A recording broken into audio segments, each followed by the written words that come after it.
Hey guys, welcome to the Liberal Hive Mind, a channel solely focused on exposing the abundant hypocrisy of the left. You know, whenever we talk about this topic, somehow the left always says that we're bigots, we're being hateful, we're calling for a, quote, genocide. All of it is a stretch. There's always been one single concern. I have to repeat myself once again, keep it away from the kids. It's very simple. These adult concepts should not be promoted towards children. Yet of course, that's exactly what's going on. Leftoids claim that's not happening, it never happened, yet please explain this. Major retailer Target has launched a new, quote, Pride collection, and a good chunk of the products are targeted towards, guess who, children and toddlers. We got some stuff to get into as Target goes full Bud Light, possibly even worse, so let's roll the tape. Alright folks, take a look at some of these clips.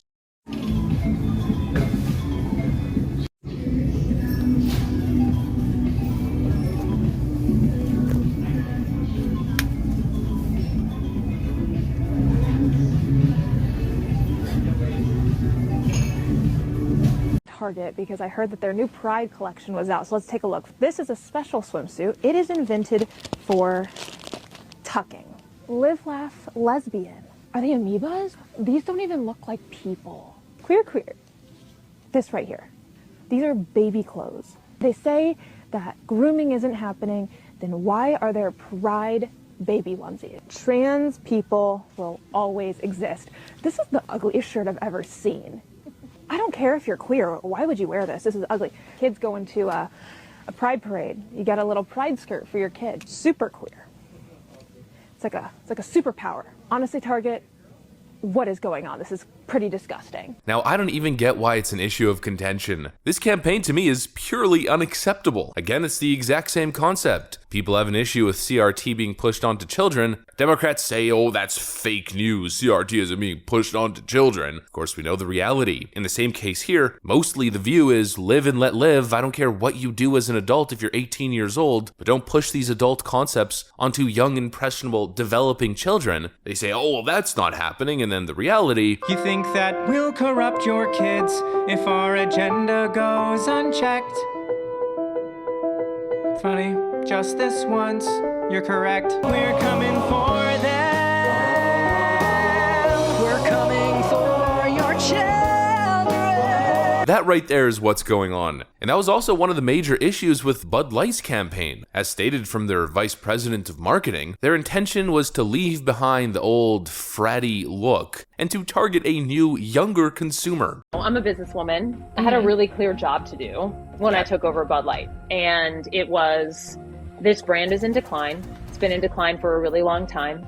And if we do not attract young drinkers to come and drink this brand, there will be no future for Bud Light. Target young people with what exactly? Well, once again, gender ideology and adult concepts. Essentially appeal to young TikTok users, many of which, mind you, are below the drinking age, significantly so, with adult gender ideology. But no, of course not. There's no massive influence campaign targeting the younger generation. That's not happening. You're just a bigot. Let's also not forget Disney's not-so-secret gay agenda.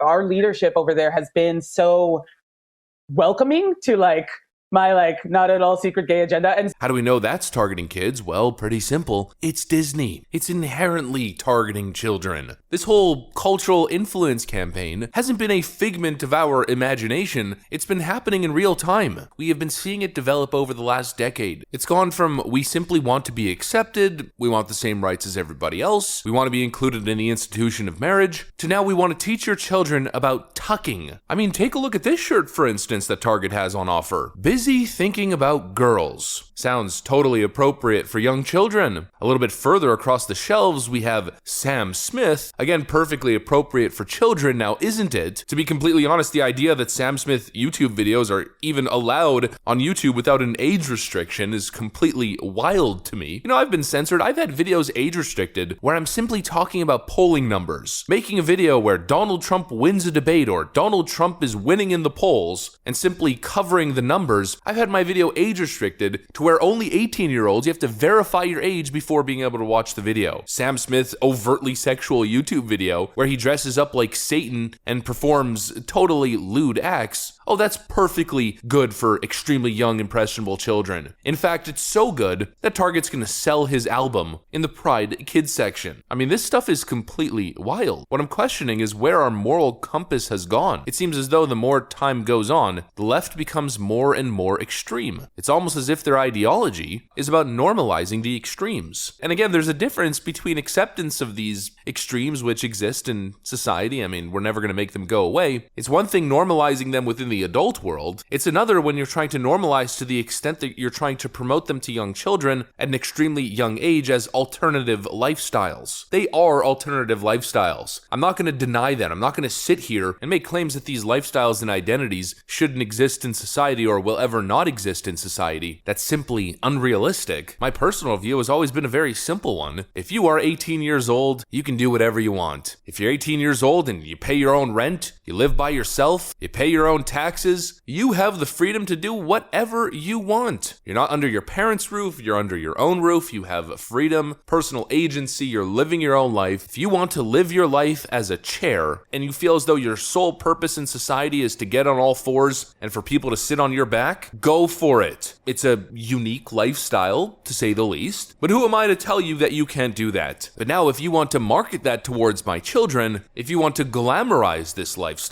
and you are trying to influence my children into becoming chairs, well then now we have a problem. Now it's no longer okay. And that's just being a chair. That's a whole lot more benign than what's currently being marketed towards children. You know, gender dysphoria is not this little small thing. It's in the DSM for a reason. The title even portrays the gravity. We're talking about dysphoria, discontent with self, unable to cope with living in your own skin and your own bones. We've read into the studies, we're talking about lifelong dysphoria that in some cases has a pretty tragic ending. The idea that we should be glamorizing gender dysphoria, promoting it to children, influencing them to think that maybe that's the road that they should go down, frankly seems like a recipe for disaster. And it's not only promoting the dysphoria and the confusion itself, it's the inherent adult topics that sort of accompany it and come alongside. There's an undeniable sexual element that accompanies this gender ideology trend. I think anyone would be disingenuous to claim that that's not the case. This overt feminization and sexualization is part of the whole picture. It's an overtly sexual adult lifestyle. I mean, just some of the identifying terms and some of the words, if you were to search them into Twitter, for instance, you will be inundated with inappropriate adult content. As an adult, you can handle it. It is what it is. You're already set in your ways, it doesn't affect you. As a child, to have your brain in its early stages of development and to be exposed to these concepts and these ideas, to have your first cell phone or have the family computer and to be curious and then to search these concepts, to search on Twitter or TikTok or whatever it is, and then to have your young mind, again, inundated with inappropriate adult content is a recipe for disaster. We should be letting these children develop authentically as themselves without adult cultural influence at a young age. It's very simple. It's inappropriate for every single identity except for a few, it seems like these days. It should be inappropriate across the board. Children at a young age shouldn't be bombarded with gender ideology and adult alternative lifestyles. They should be following their favorite sports teams and playing with Pokemon cards and Yu-Gi-Oh cards and Hot Wheels like I did when I was a kid. Playing basketball and riding their bikes and learning how to kickflip. And saying that doesn't make me a bigot. It's basic common sense. Welcome to Clown World. I guess the Target boycott begins. That's what I got for you guys. Hopefully you enjoyed this video. If you did, make sure to leave a like and possibly subscribe to the channel. Of course, you know we'd love to have you here. Thanks for watching, and I'll see you on the next one.